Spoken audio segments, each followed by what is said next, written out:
जय श्री कृष्णा। मैं संध्या शर्मा बांके बिहारी जी के चरणों में श्री कृष्ण कथा के कुछ पुष्प अर्पित करने जा रही हूँ। आप सभी कृष्ण भक्तों का इस कथा में स्वागत करती हूँ। सत्यभामा से विवाह के बाद में जब अक्रूर जी ने हस्तिनापुर की यात्रा की और वापस आकर श्री कृष्ण को पांडवों की दशा के विषय में सूचना दी, उसके उपरांत कई घटनाएं घटित हुई। पांडवों को लाख से बने हुए घर में स्थानांतरित कर दिया गया और बाद में उसमें आग लगा दी गई। सबने सोचा अपनी माता कुंती सहित पांडवों की मृत्यु हो गई है। भगवान कृष्ण और बलराम जी के पास भी यह सूचना भेज दी गई। परस्पर मंत्रणा करके अपने संबंधियों के प्रति सहानुभूति प्रदर्शित करने के लिए उन्होंने हस्तिनापुर जाने का निश्चय किया। कृष्ण और बलराम को निश्चित रूप से ज्ञात था उस भयंकर अग्नि में पांडवों की मृत्यु नहीं हुई होगी। फिर भी वे अपने प्रियजनों की मृत्यु के शोक में सम्मिलित होने के लिए हस्तिनापुर जाना चाहते थे। हस्तिनापुर पहुंचने पर श्री कृष्ण और बलराम भीष्मदेव से भेंट करने गए, क्योंकि वे कुरुवंश के प्रमुख थे। तदनंतर उन्होंने विदुर, गांधारी और द्रोण से भेंट की। कुरुवंश के अन्य सदस्य दुखी नहीं थे, क्योंकि वे तो स्वयं चाहते थे कि पांडव और उनकी माता की मृत्यु हो जाए, किंतु भीष्म सहित परिवार के कुछ अन्य सदस्य इस घटना से वास्तव में अत्यधिक दुखी थे। वास्तविक स्थिति को प्रकट न करते हुए श्री कृष्ण तथा बलराम जी ने उन्हीं के समान शोक व्यक्त किया। जब श्री कृष्ण और बलराम जी द्वारका नगर से दूर थे, तब सत्राजीत से शिवमंथक मणि हरण करने का एक षड्यंत्र रचा गया। शतधन्वा मुख्य षड्यंत्रकारी था।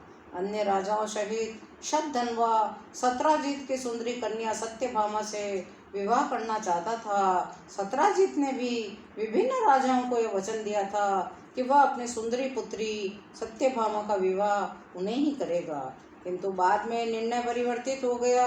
शिवमंथक मणि सही सत्यभामा श्री कृष्ण को समर्पित कर दी गई। अपनी पुत्री के साथ मणि भी दान करने की सत्राजीत की कोई इच्छा नहीं थी। श्री कृष्ण से मणि वापस प्राप्त करने के उपरांत वह संतुष्ट था। सदैव उसने अपने साथ ही रखता था।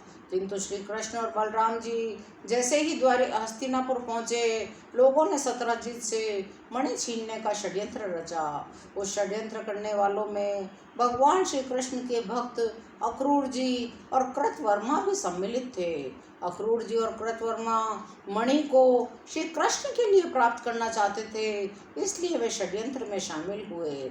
उन्हें ज्ञात था श्री कृष्ण वह मणि प्राप्त करना चाहते हैं, किंतु सत्राजीत ने उसे उचित रीति से नहीं दिया था। अन्य लोग षड्यंत्र में इसलिए शामिल हुए क्योंकि सत्यभामा का हाथ न मिलने के कारण वे निराश थे। उनमें से कुछ लोगों ने सत्राजीत का वध करके मणिहार लेने के लिए शतधन्वा को उकसाया। अक्रूर जी जैसे महान भक्त इस षड्यंत्र में आखिर क्यों सम्मिलित हुए?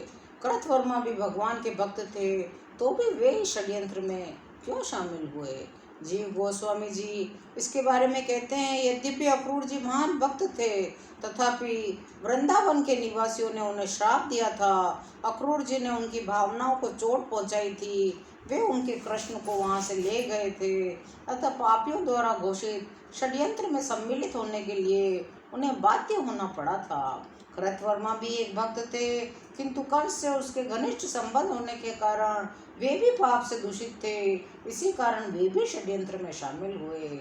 उन सभी षड्यंत्रकारियों के उकसाने पर एक रात्रि शतधन्वा ने सत्राजीत के घर में प्रवेश किया और सोते हुए सत्राजीत का वध कर दिया। शतधन्वा निंदनीय पापी था। उसने घर पर सोते हुए सत्राजीत का वध किया। शतधन्वा ने बिना असमंजस के सत्राजीत की उसी भांति निर्दयता से हत्या कर दी, जिस प्रकार कसाई वधशाला में पशु की हत्या करता है। श्री कृष्ण घर से अनुपस्थित थे। सत्राजीत के वध की रात्रि उनकी पत्नी सत्यभामा पितृगृह में ही उपस्थित थी।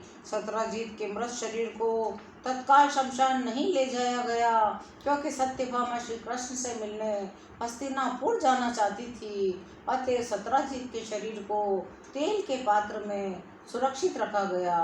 सत्यभामा ने अपने पिता की भयंकर मृत्यु के विषय में श्री कृष्ण को सूचना देने के लिए और श्री कृष्ण स्वयं आकर सत्यजीत के मृत शरीर को देख सके, इसलिए तत्काल ही हस्तिनापुर के लिए प्रस्थान किया। जब सत्यभामा ने श्री कृष्ण को उनके ससुर की मृत्यु के विषय में सूचित किया, तब एक सामान्य मानव के भांति वे विलाप करने लगे और कहने लगे, ओह कितनी दुखद घटना हो गई। इस प्रकार वे अपनी पत्नी सत्यभामा सहित श्री कृष्ण और बलराम जी द्वारा तत्काल द्वारका लौट आए और शतधन्वा का वध करके मणि को हर लेने की योजना बनाने लगी। अपने वध की श्री कृष्ण की योजना को समझकर वह तत्काल कृतवर्मा का आश्रय लेने गया।